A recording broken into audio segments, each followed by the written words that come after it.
El narcotráfico en México ha sido una de las industrias más mortales y lucrativas del mundo. A lo largo de los años hemos escuchado historias de líderes de cárteles, sicarios y grandes operativos, pero hay historias que por su naturaleza macabra se destacan entre las demás. Una de esas historias es la de Santiago Meza López, mejor conocido como el Pozolero de Tijuana. Pero ¿quién era realmente este hombre y cómo llegó a ser una de las figuras más temidas en el mundo del crimen organizado? Santiago Meza López nació en 1963 en Guamuchil, Sinaloa. Desde joven la vida no le sonrió. Con una educación limitada y una familia numerosa que mantener, Santiago tuvo que trabajar desde muy joven en la fabricación de ladrillos, un oficio que aprendió de su familia. Sin embargo, las circunstancias lo llevaron a mudarse a Tecate, Tijuana, buscando una vida mejor, alejado de la pobreza de Sinaloa. Pero lo que encontró fue un mundo aún más oscuro. Tijuana, una ciudad fronteriza, era un hervidero de actividad para los cárteles de la droga. La posición estratégica de la ciudad la convirtió en un punto clave para el tráfico de drogas hacia Estados Unidos. Fue en este contexto donde Santiago, trabajando como albañil, fue reclutado por el cártel de Tijuana, liderado por los hermanos Arellano Félix. Pero Santiago no sería un sicario más, su trabajo sería mucho más especializado y macabro. El apodo El Pozolero proviene de la técnica que utilizaba para deshacerse de los cuerpos de las víctimas del cártel. Usando barriles y ácido, Santiago disolvía los cuerpos hasta que no quedaba rastro de ellos, una técnica que, aunque brutal, era efectiva para eliminar cualquier evidencia. Pero ¿cómo llegó un hombre que originalmente buscaba una vida mejor a convertirse en una de las figuras más temidas del mundo del narcotráfico? ¿Qué lleva a alguien a cruzar una línea tan oscura? Acompáñanos en este viaje mientras exploramos la vida y crímenes del Pozolero de Tijuana. Santiago Meza López, aunque comenzó como un simple albañil, pronto se vio envuelto en las redes del cártel de Tijuana, liderado por los infames hermanos Arellano Félix. Su habilidad única de hacer desaparecer cuerpos sin dejar rastro lo convirtió en una figura invaluable para el cártel. Pero ¿cómo llegó a ser conocido como el Pozolero? La necesidad del cártel de deshacerse de las pruebas y de las víctimas de sus crímenes llevó a Santiago a buscar una solución. Tras experimentar con diferentes métodos, descubrió que disolver los cuerpos con hidróxido de sodio, comúnmente conocido como sosa cáustica, era la forma más efectiva. Esta sustancia, que se utilizó comúnmente en la fabricación de jabones y papel, se convirtió en la herramienta principal de Santiago. Al mezclarse con agua, la sosa cáustica se vuelve extremadamente corrosiva, capaz de descomponer la materia orgánica y dejar solo los huesos. Con una pileta de 2000 litros, Santiago sumergía los cuerpos y vertía la sosa cáustica. En poco tiempo la carne se disolvía, dejando solo los huesos, que luego eran retirados y desechados. Este método no solo era efectivo, sino que también evitaba la necesidad de enterrar cuerpos, lo que reducía el riesgo de ser descubierto. La eficiencia y discreción de Santiago le ganaron una gran reputación entre los miembros del cártel. Se dice que llegó a recibir hasta $600 a la semana, una suma considerablemente mayor a lo que ganaría como albañil. Además, el respeto y el poder que sentía al trabajar para uno de los cárteles más peligrosos del mundo lo embriagaron. A pesar de la naturaleza macabra de su trabajo, Santiago se enorgullecía de su eficiencia y se convirtió en una pieza clave en las operaciones del cártel. Sin embargo, mientras Santiago disfrutaba de su nueva posición y poder, la situación en Tijuana se volvía cada vez más tensa. La guerra entre el cártel de Tijuana y el cártel de Sinaloa, liderado por el famoso Chapo Guzmán, se intensificaba. Las calles se convirtieron en campos de batalla y las víctimas se contaban por miles. Y con cada enfrentamiento, cada asesinato, el trabajo del pozolero aumentaba. La fama de Santiago no pasó desapercibida para las autoridades. Las desapariciones en la región aumentaron drásticamente, y aunque los cuerpos no eran encontrados, las historias sobre un hombre que disolvía a las víctimas del cártel comenzaron a circular. La sombra de la justicia comenzó a cernirse sobre el pozolero. El trabajo de Santiago Meza López, conocido como el Pozolero, no era el típico trabajo de un sicario o un miembro de un cártel. No estaba en las calles disparando o haciendo negocios de drogas. Su labor era mucho más especializada y sin duda más macabra. Era el encargado de hacer desaparecer los cuerpos de aquellos que el cártel consideraba sus enemigos o simplemente personas que debían ser eliminadas.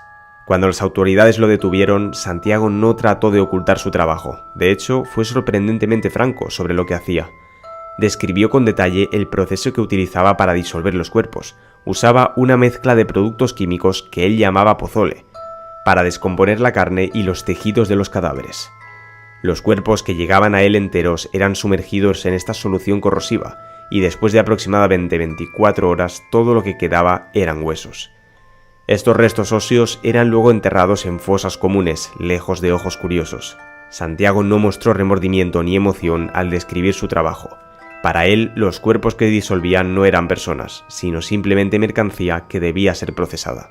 No le interesaba saber quiénes eran o por qué habían sido asesinados, simplemente hacía lo que le pedían y recibía su pago. Pero lo que realmente sorprendió a las autoridades fue la escala de su operación. Cuando le preguntaron cuántos cuerpos había disuelto a lo largo de los años, Santiago respondió sin dudar: unas 300 personas. Esta cifra dejó a los investigadores atónitos. Estaban frente a un hombre que había ayudado a ocultar cientos de asesinatos.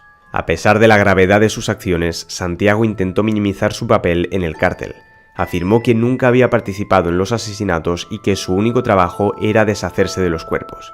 Sin embargo, su colaboración con el cártel y su papel en la ocultación de pruebas lo colocaron en el centro de una de las investigaciones más grandes y complejas del narcotráfico en México. La detención del pozolero fue un golpe significativo para el cártel de Tijuana, no solo porque perdieron a uno de sus miembros más valiosos, sino porque Santiago estaba dispuesto a colaborar con las autoridades. Su testimonio y la información que proporcionó fueron cruciales para la posterior detención de Teodoro García Cimental, alias El Teo, uno de los líderes del cártel. El arresto de Santiago Meza López, conocido como el Pozolero, causó un gran revuelo en México. Las autoridades estaban ansiosas por llevarlo ante la justicia, pero el proceso no sería sencillo. El juicio que se llevó a cabo estuvo lleno de complicaciones, argumentos legales y estrategias de defensa que buscaban desacreditar la evidencia y el testimonio de Santiago. Desde el inicio, la defensa de Santiago adoptó una postura agresiva. Argumentaron que las condiciones de su arresto y detención habían violado sus derechos.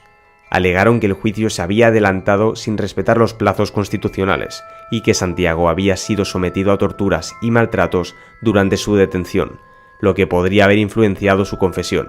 Además, la defensa presentó un argumento sorprendente. Afirmaron que Santiago sufría de un trastorno mental que le impedía comprender la gravedad de sus acciones.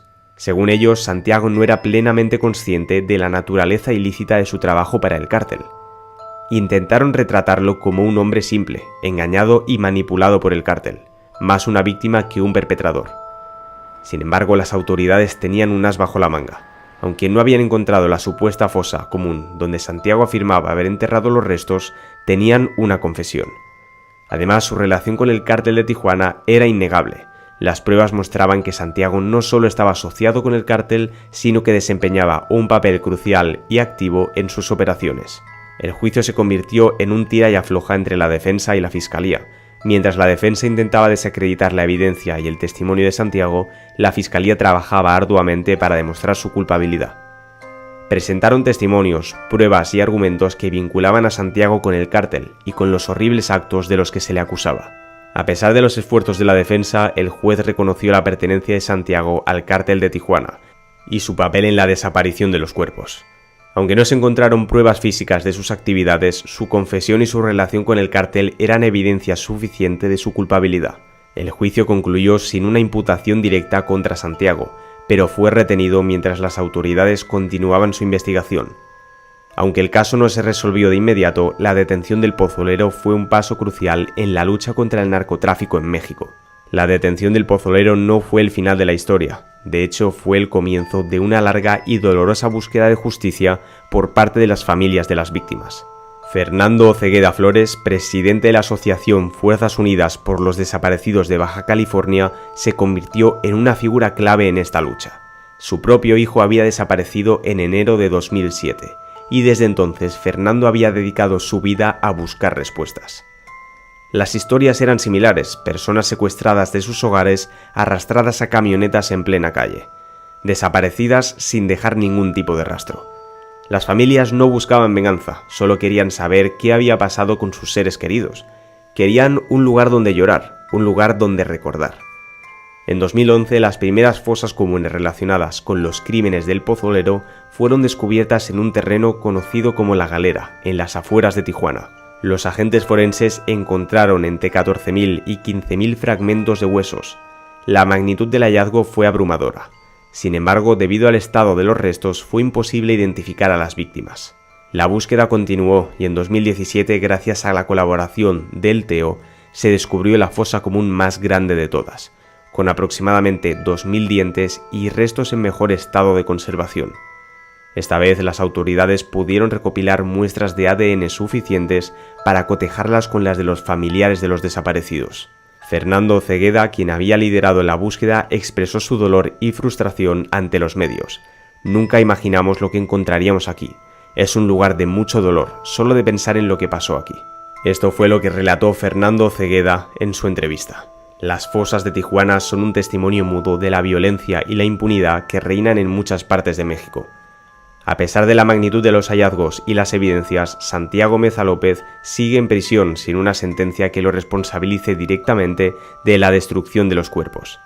Ha cumplido su condena por pertenencia a una organización criminal, pero el caso de las fosas sigue sin resolverse.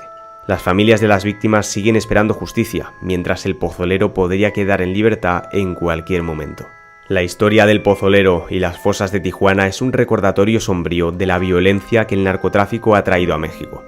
Es una historia de impunidad, de dolor y de la lucha incansable de las familias por encontrar respuestas. El caso de Santiago Meza López, más conocido como el pozolero, nos lleva a reflexionar sobre la naturaleza humana y las circunstancias que pueden llevar a una persona a cometer actos tan atroces. Es un recordatorio de cómo el entorno, la presión social y las circunstancias personales pueden moldear y corromper la moralidad de un individuo.